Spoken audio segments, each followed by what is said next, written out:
Hello friends, स्वागत है आपका आपके अपने यूट्यूब चैनल इजी ज्ञान पॉइंट में।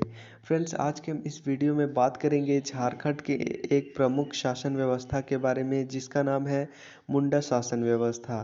फ्रेंड्स, शासन व्यवस्थाओं के बारे में आपको बता दें तो फ्रेंड्स, झारखंड में जितने भी प्रकार के शासन व्यवस्थाएं हैं उनसे एक एक क्वेश्चन प्रत्येक एग्जामों में देखने को मिलते रहते हैं। जैसा कि फ्रेंड्स, मुंडा शासन व्यवस्था से एक क्वेश्चन देखने को मिलता है एग्जाम में, ये फिक्स रहता है। नागवंशी शासन से एक क्वेश्चन देखने को मिलता है, वो भी फिक्स रहता है। इसी प्रकार जितने भी प्रकार के शासन व्यवस्थाएं हैं उन सभी से एक एक क्वेश्चन फिक्स रहते हैं प्रत्येक एग्जामों में। या फ्रेंड्स, कोई कोई एग्जामों में ऐसा होता है कि शासन व्यवस्थाओं से एक से अधिक क्वेश्चन भी पूछे जा सकते हैं। तो फ्रेंड्स, आज हम मुंडा शासन व्यवस्था के बारे में इस वीडियो में जानेंगे। फ्रेंड्स, वीडियो में आगे बढ़ने से पहले अगर अभी तक आपने हमारे चैनल को सब्सक्राइब नहीं किया है तो इसे सब्सक्राइब करें, ताकि आगे आने वाली वीडियो की नोटिफिकेशन सबसे पहले आपको मिले। फ्रेंड्स, चलिए हम मुंडा शासन व्यवस्था के बारे में आपको बता दें। तो फ्रेंड्स देखिए, मुंडा शासन व्यवस्था।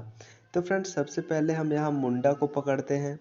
तो देखिए फ्रेंड्स, मुंडा मुंडा से हमारा आ जाता है मुंडा जनजाति। तो फ्रेंड्स, सबसे पहले आपको बता दें कि मुंडा जनजाति का आगमन यहाँ हुआ कैसे।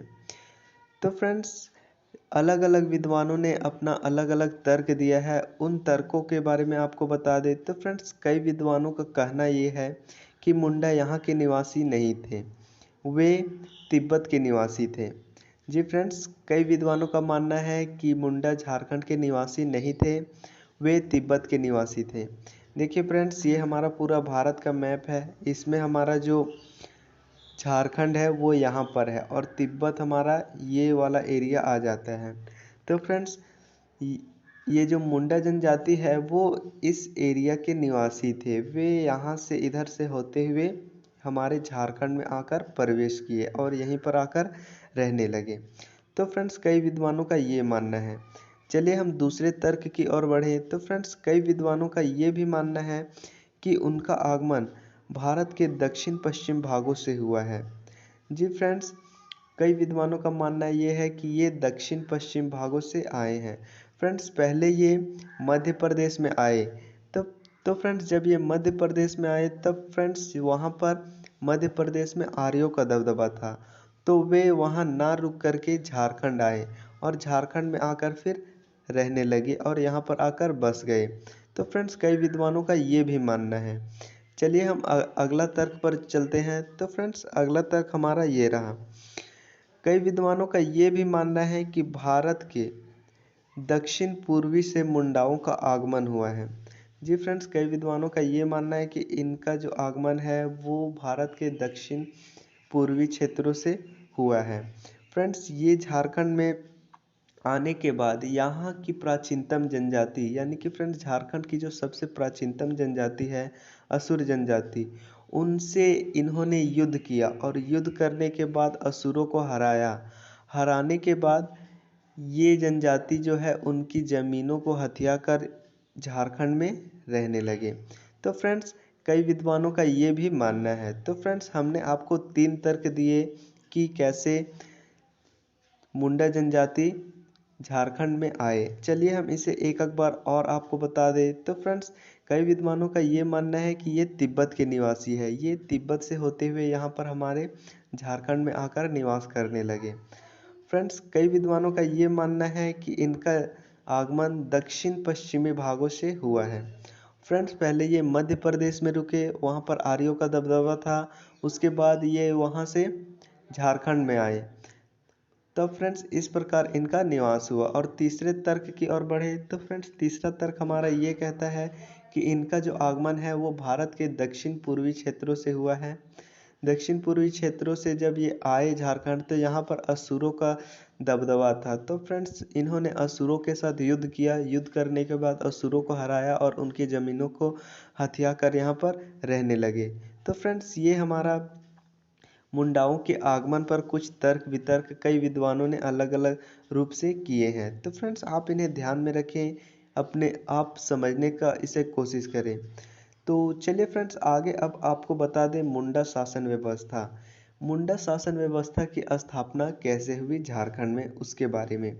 तो फ्रेंड्स चलिए हम आपको बता दें। तो फ्रेंड्स अब मुंडा लोग यहाँ पर रहने लगे, यानी कि मुंडा लोग अब झारखंड में रहने लगे। तो फ्रेंड्स झारखंड में जंगल अधिक रहा करते थे, जंगल झाड़ ये सभी अधिक रहा करते थे। तो फ्रेंड्स इन्होंने मुंडा लोगों ने इस जंगल झाड़ को काट कर, यानी कि यहाँ पर पेड़ पौधों को काट कर झाड़ियों को साफ करके एक खेत का निर्माण किए।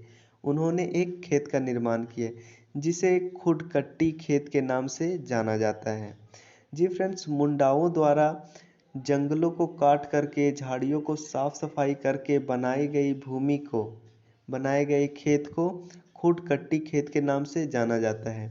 या फिर फ्रेंड्स इसे हम ऐसा भी कह सकते हैं, मुंडा शासन व्यवस्था में मुंडाओं द्वारा बनाए गए खेत को खुडकट्टी खेत कहा जाता है। और फ्रेंड्स जो ये खेत बनाने के कार्य करते थे, यानी कि जो मुंडा खेतों को बनाने का कार्य करते हैं या कार्य करते थे, उन्हें खुडकट्टीदार के नाम से जाना जाता है। फ्रेंड्स ये काफ़ी इम्पोर्टेंट है, आप इन्हें ध्यान में रखें। तो फ्रेंड्स चलिए हम आगे आपको बता दें। तो फ्रेंड्स पहले ये कम थे, लेकिन फ्रेंड्स अब इनकी संख्या धीरे धीरे बढ़ने लगी। तो फ्रेंड्स जब इनकी संख्या बढ़ने लगी तो एक गांव का निर्माण हुआ। तब फ्रेंड्स इस गांव को खुडकट्टी गांव के नाम से जाना जाने लगा। जी फ्रेंड्स, जब इनकी संख्या बढ़ने लगी, मुंडाओं की संख्या, तो इनके द्वारा गांव का निर्माण हुआ। तो फ्रेंड्स उसी गांव को खुडकट्टी गांव के नाम से जाना जाने लगा। तो फ्रेंड्स आप इन्हें भी ध्यान में रखें, या फिर इसे ऐसा भी याद रख सकते हैं कि मुंडा शासन व्यवस्था में मुंडाओं द्वारा बसाए गए या बनाए गए गांव को खुडकट्टी गांव के नाम से जाना जाता है। तो फ्रेंड्स आप इन्हें भी ध्यान में रखें। चलिए हम आगे आपको बता दें। तो फ्रेंड्स धीरे धीरे अब मुंडाओं की संख्या में वृद्धि होने लगी। तो फ्रेंड्स जाहिर सी बात है कि इनके गाँव में भी वृद्धि होने लगी होगी। तो फ्रेंड्स आपको एक जानकारी के लिए बता दें। तो फ्रेंड्स मुंडा लोग पहले गांव को गांव नहीं कहा करते थे, पहले ये लोग गांव को हातू कहा करते थे। जी फ्रेंड्स, मुंडा लोग पहले गांव को हातू कहा करते थे। तो फ्रेंड्स आप इन्हें ध्यान में रखें। फ्रेंड्स तो पहले एक गांव था, तो इनको संचालित करने में ज़्यादा दिक्कत नहीं होता था। इनकी संख्या जब कम थी तो इन्हें संचालन किया जा सकता था। लेकिन फ्रेंड्स अब इनकी संख्या धीरे धीरे बढ़ने लगी थी, तो इनको संभालने में दिक्कत होने लगा। तो फ्रेंड्स यहाँ पर एक प्रशासनिक व्यवस्था की ज़रूरत पड़ने लगी। जी फ्रेंड्स, आप समझ सकते हैं कि जब नियंत्रण से बाहर होने लगता है तब वहाँ पर एक प्रशासनिक व्यवस्था की ज़रूरत पड़ने लगती है। तो फ्रेंड्स यहाँ भी इसी प्रकार हुआ। इनकी संख्या इतनी अधिक बढ़ने लगी और इनकी गाँवों की संख्या इतनी अधिक बढ़ने लगी कि यहाँ पर एक प्रशासनिक व्यवस्था की ज़रूरत पड़ने लगी, ताकि गाँवों को अच्छे ढंग से चलाया जा सके। अगर फ्रेंड्स हम इन इसकी तुलना आज से करें तो देखिए फ्रेंड्स, हमारे पंचायत स्तर पर एक अलग प्रशासनिक सेवा उपलब्ध है। प्रखंड प्रखंड स्तर पर एक अलग प्रशासनिक सेवा उपलब्ध है। जिला स्तर पर एक अलग प्रशासनिक सेवा उपलब्ध है। राज्य स्तर पर एक अलग प्रशासनिक सेवा उपलब्ध है। देश स्तर पर एक अलग प्रशासनिक सेवा उपलब्ध है। फ्रेंड्स ये प्रशासनिक सेवाएं इनको अच्छे ढंग से चलाने के लिए इनकी व्यवस्था की जाती है। तो फ्रेंड्स इन्हीं व्यवस्था का ज़रूरत हमारे मुंडा जनजाति के लोगों को पड़ने लगी, ताकि फ्रेंड्स ये अपने गांव को अच्छे ढंग से चला सकें। तो फ्रेंड्स मुंडा लोगों ने इसके बाद त्रिस्तरीय पंचायती व्यवस्था को अपनाया, जिसे इस समाज में मुंडा शासन व्यवस्था के नाम से जाना जाने लगा। तो फ्रेंड्स इस प्रकार ये जनजाति इसको अपनाए, मुंडा शासन व्यवस्था को अपनाए, या फिर इसकी स्थापना इस प्रकार हुई। फ्रेंड्स चलिए हम इसे एक बार और बता दें। तब फ्रेंड्स जब मुंडा लोग झारखंड में रहने लगे तो फ्रेंड्स झारखंड में अधिक जंगल झाड़ रहा करता था। तो फ्रेंड्स मुंडा लोग इन जंगल झाड़ों को साफ करके खेत का निर्माण किए। उस खेत को खुडकट्टी खेत के नाम से जाना जाता है। और फ्रेंड्स जो खेत बनाने का कार्य करता है उसे खुडकट्टीदार कहा जाता है। और फ्रेंड्स जब इनकी संख्या जब बढ़ने लगी तो इनके द्वारा एक गांव का निर्माण हुआ। तो फ्रेंड्स उस गांव को खुडकट्टी गांव के नाम से जाना जाने लगा। फ्रेंड्स जब इनकी संख्या धीरे धीरे बढ़ने लगी तो इनको संभालने में दिक्कत आने लगी, तब इनको एक प्रशासनिक व्यवस्था की ज़रूरत पड़ने लगी। फ्रेंड्स तब इन्होंने त्रिस्तरीय पंचायती व्यवस्था को अपनाया, जिसे मुंडा शासन व्यवस्था के नाम से जाना जाता है। तो आई होप फ्रेंड्स आप इसे समझ रहे हैं। चलिए आगे आपको बता दें इस त्रिस्तरीय पंचायती व्यवस्था के बारे में, यानी कि मुंडा शासन व्यवस्था के बारे में। तो फ्रेंड्स इस त्रिस्तरीय पंचायत व्यवस्था में सबसे निचला जो प्रशासनिक व्यवस्था है वो है हातू। फ्रेंड्स हातू के बारे में हमने आपको बताया था कि हातू का अर्थ होता है गांव। जी फ्रेंड्स इनका जो सबसे निचला प्रशासनिक इकाई है वह गांव ही है, और फ्रेंड्स इसके जो प्रमुख होते हैं वो हातू मुंडा होते हैं। फ्रेंड्स आप इन्हें ध्यान में रखें।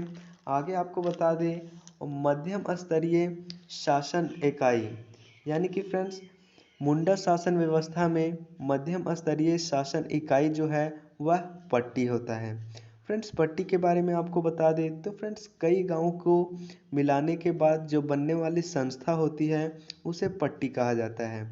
तो फ्रेंड्स ये जो पट्टी है वो मुंडा शासन व्यवस्था की मध्यम स्तरीय शासन इकाई है। फ्रेंड्स जिसके जो प्रधान है उसे मानकी कहा जाता है। जी फ्रेंड्स जिसके प्रधान को मानकी कहा जाता है। आगे आपको बता दें तो मुंडा शासन व्यवस्था का जो सर्वोच्च शासन इकाई है वह पढ़ा होता है, जिसके प्रधान या प्रमुख पढ़ा राजा कहलाता है। फ्रेंड्स पढ़ा के बारे में आपको बता दें तो फ्रेंड्स जिस प्रकार कई गांवों के मिलने से पट्टी का निर्माण होता है, उसी प्रकार कई पट्टियों के मिलने से एक पढ़ा का निर्माण होता है, और पढ़ा का जो प्रमुख होता है वह पढ़ा राजा होता है। चलिए फ्रेंड्स हम इन तीनों के बारे में डिटेल में एक एक करके आगे जाने। तो फ्रेंड्स सबसे पहले आपको बता दें निचला प्रशासनिक इकाई, यानी कि जो सबसे नीचे स्तर पर जो प्रशासनिक इकाई है मुंडा शासन व्यवस्था में उसके बारे में।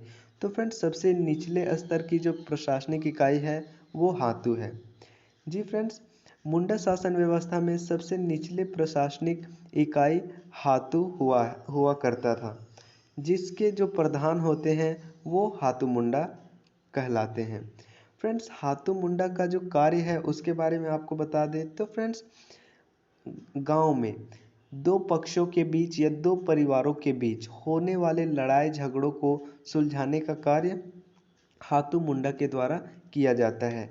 या फिर फ्रेंड्स और इसके अलावा एक और कार्य है इसका कि गांव में जो घटती घटता है उसको देख रेख का कार्य और उसकी भरपाई का कार्य हमारे हातू मुंडा के द्वारा किया जाता है। तो फ्रेंड्स आप इनके कार्य को ध्यान में रखें।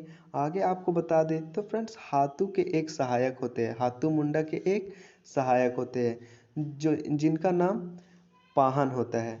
जी फ्रेंड्स पाहन का जो ओरिजिनल कार्य होता है वो पूजा पाठ कराना होता है, लेकिन फ्रेंड्स किसी कारणवश हातू मुंडा उपस्थित ना हो या उनकी अचानक मृत्यु हो जाए तो उनके कार्यभार को संभालने का जिम्मा पाहन का रहता है।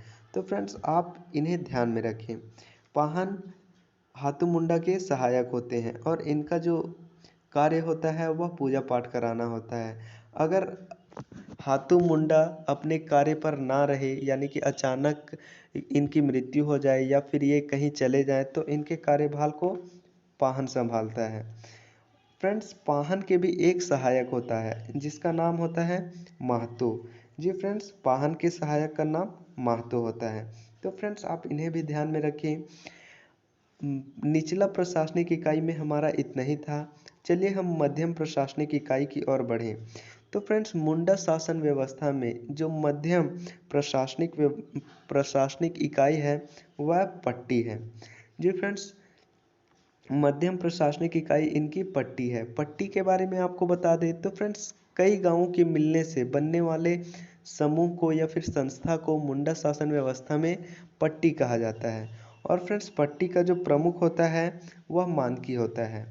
फ्रेंड्स पट्टी के बारे में आपको बता दें तो फ्रेंड्स यह मुंडा शासन व्यवस्था की मध्यम स्तरीय प्रशासनिक इकाई है। तो फ्रेंड्स आप इसे ध्यान में रखें और इनके प्रमुख मानकी होते हैं। फ्रेंड्स, मानकी के कार्य के बारे में आपको बता दें तो फ्रेंड्स, मानकी जो होते हैं वो दो या दो से अधिक गांवों के बीच में होने वाले विवादों को सुलझाने का कार्य करते हैं। और फ्रेंड्स, जो विवाद हाथू मुंडा के द्वारा सुलझाया नहीं जा सका, उसको सुलझाने का कार्य मानकी के द्वारा किया जाता है। तो फ्रेंड्स, आप इन्हें भी ध्यान में रखें। चलिए हम नेक्स्ट बढ़े, यानी कि सर्वोच्च प्रशासनिक इकाई पढ़ा के बारे में। फ्रेंड्स, पढ़ा पढ़ा जो कि मुंडा शासन व्यवस्था की सर्वोच्च प्रशासनिक इकाई है। फ्रेंड्स, पढ़ा के बारे में आपको बता दें तो फ्रेंड्स, कई पट्टियों के मिलने से बनने वाली संस्था को मुंडा शासन व्यवस्था में पढ़ा के नाम से जाना जाता है और इनके जो प्रमुख होते हैं उन्हें पढ़ा राजा कहा जाता है। तो फ्रेंड्स, आप इन्हें ध्यान में रखें।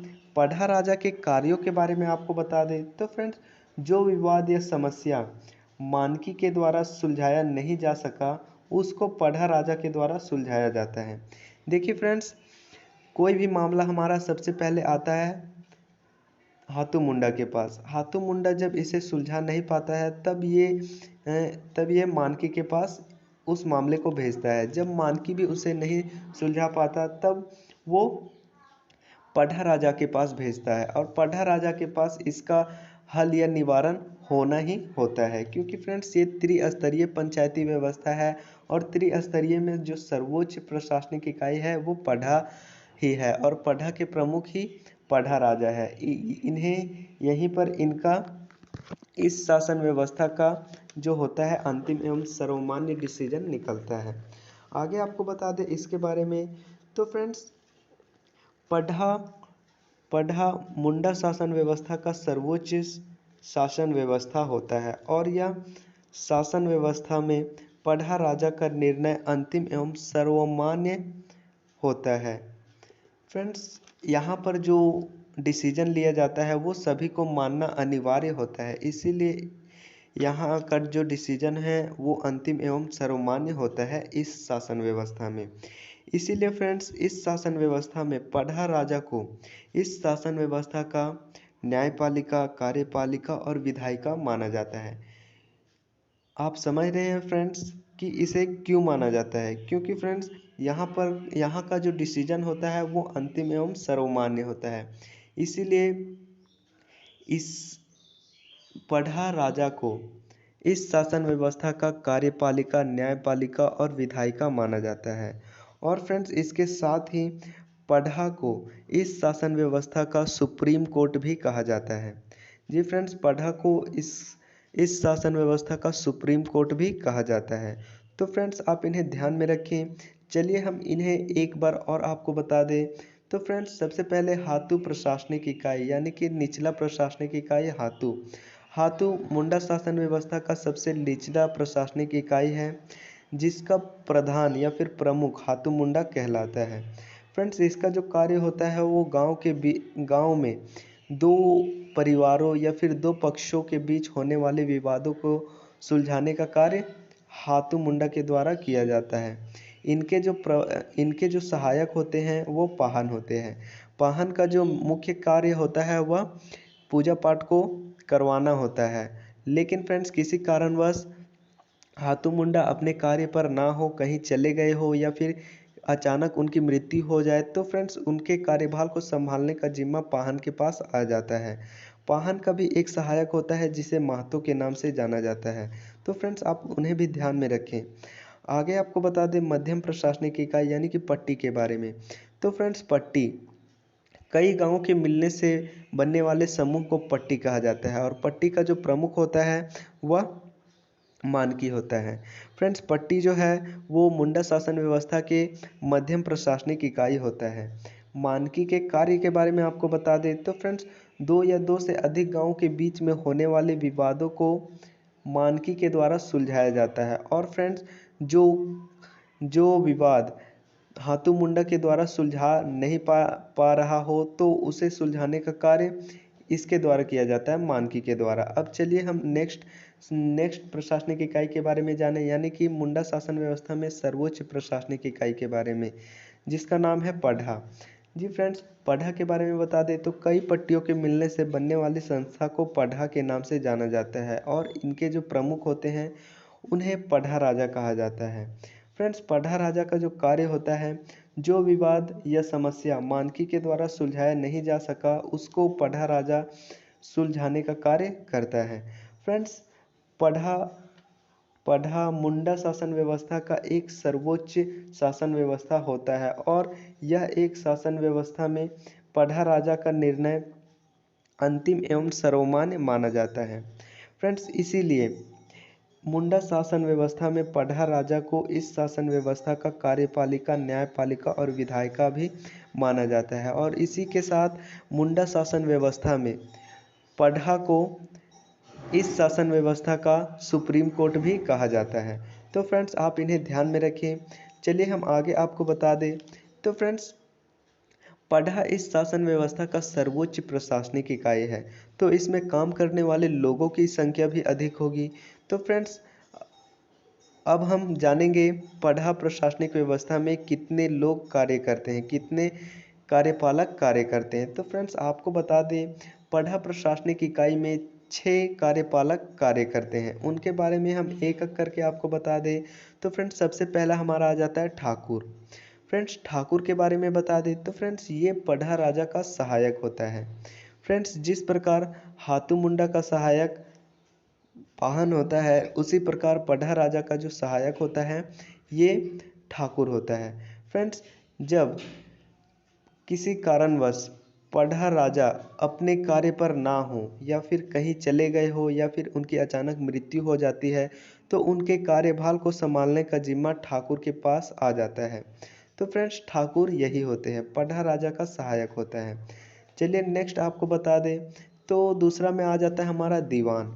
फ्रेंड्स, पढ़ा राजा के मंत्री को दीवान कहा जाता है। जी फ्रेंड्स, पढ़ा राजा के मंत्री को दीवान कहा जाता है।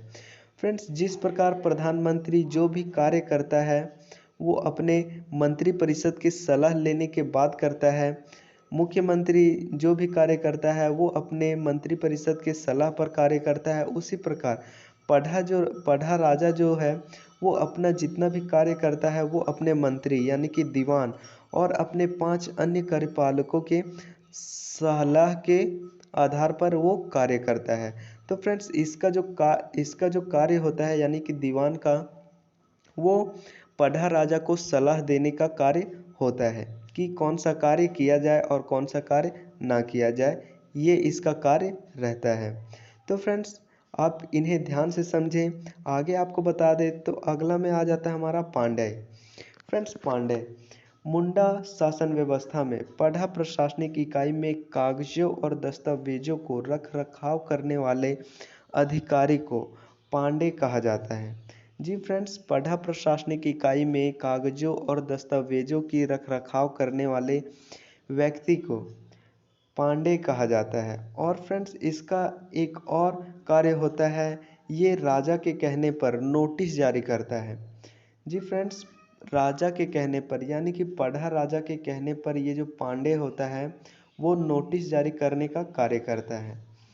अगला आता है हमारा बरकंदाज। फ्रेंड्स, बरकंदाज के बारे में आपको बता दें तो फ्रेंड्स, ये दीवान के आदेश पर यानी कि फ्रेंड्स ये राजा के मंत्री के आदेश पर प्रत्येक गांव में नोटिस भेजने का कार्य करता है। कौन करता है फ्रेंड्स? बरकंदाज। बरकंदाज का जो मुख्य कार्य है वह प्रत्येक गांवों में नोटिस पहुंचाने का कार्य होता है। और नोटिस जारी कौन करता है? तो नोटिस जारी हमारा पांडे करता है। तो फ्रेंड्स, आप इन्हें ध्यान में रखें। अगला आता है हमारा दारोगा। तो फ्रेंड्स, दारोगा को मुंडा शासन व्यवस्था का सभागार का कार्यकर्ता या फिर कार्यपालक के नाम से भी जाना जाता है। फ्रेंड्स, इसे सभागार का कार्यकर्ता या कार्यपालक किस लिए कहा जाता है, इसके बारे में आपको बता दें तो फ्रेंड्स, पढ़ा का कहीं भी आयोजन, सभा का आयोजन होता है तो फ्रेंड्स उसमें कई लोग ऐसे होते हैं जो आपस में लड़ाई करते हैं या फिर पढ़ा के लोगों के द्वारा या फिर पढ़ा के लोगों से लड़ाई झगड़ा करते हैं। तो दारोगा का जो कार्य होता है उस लड़ाई झगड़े को नियंत्रण करना होता है, वहाँ पर शांति स्थापित करना होता है। ये होता है दारोगा का काम। तो फ्रेंड्स, दारोगा को इसीलिए सभागार का कार्यकर्ता या फिर कार्यपालक कहा जाता है, दारोगा को। तो फ्रेंड्स आप इसे भी ठीक से समझें। और छठा में हमारा आ जाता है लाल। तो फ्रेंड्स लाल के बारे में आपको बता दें तो पढ़ा में जो भी सभा का आयोजन किया जाता है तो उसमें बहसबाजी का काम जिसके द्वारा किया जाता है उसे लाल कहा जाता है। फ्रेंड्स आधुनिक समय के बारे में आपको बता दें, आधुनिक समय से रिलेट करके, यानी कि फ्रेंड्स ये पढ़ा का एक वकील, पढ़ा में एक वकील का काम करता है, यानी कि दोनों तरफ से बहसबाजी का काम लाल के द्वारा किया जाता है। तो फ्रेंड्स आप इन्हें ध्यान में रखें। चलिए हम इनके 6 कार्यपालकों को एक एक बार फिर से हम आपको बता दें। तो फ्रेंड्स ठाकुर ये पढ़ा का सहायक होता है।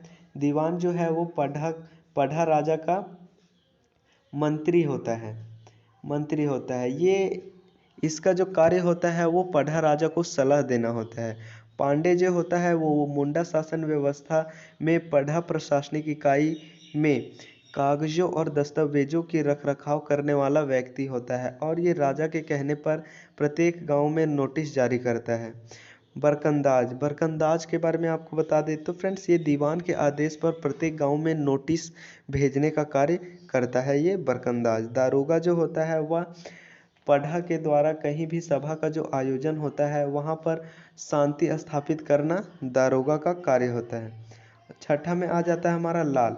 लाल के बारे में आपको बता दें तो फ्रेंड्स ये पढ़ा में जो भी सभा का आयोजन होता है तो उसमें बहसबाजी का काम लाल के द्वारा किया जाता है फ्रेंड्स, यानी कि इसे सभा का वकील के नाम से भी हम जान सकते हैं कि ये सभा में वकील का कार्य करता है।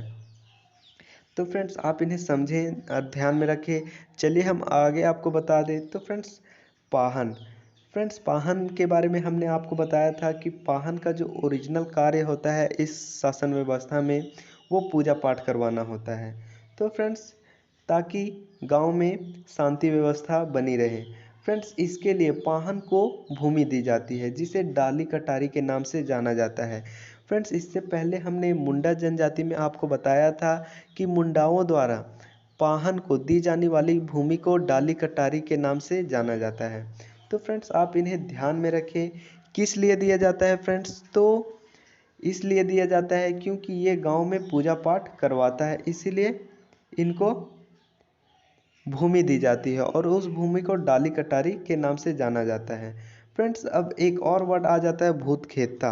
भूत खेता होता क्या है, तो फ्रेंड्स भूत प्रेत से बचाने के लिए पाहन पूजा करता है और फ्रेंड्स उस पूजा के बदले उसे एक खेत दिया जाता है, उस खेत को ही भूत खेता के नाम से जाना जाता है। तो फ्रेंड्स आप इसे भी ठीक से समझें, भूत खेता किसे कहते हैं। तो फ्रेंड्स भूत प्रेत से बचाने के लिए पाहन पूजा करता है, तो फ्रेंड्स उसी पूजा के लिए पाहन को एक भूमि दी जाती है, उसे ही भूतखेता के नाम से जाना जाता है। चलिए आगे आपको बता दें तो फ्रेंड्स मुंडा शासन व्यवस्था में जितने भी पद होते हैं वो सभी वंशानुगत होते हैं सिवाय एक के, पढ़ा राजा का।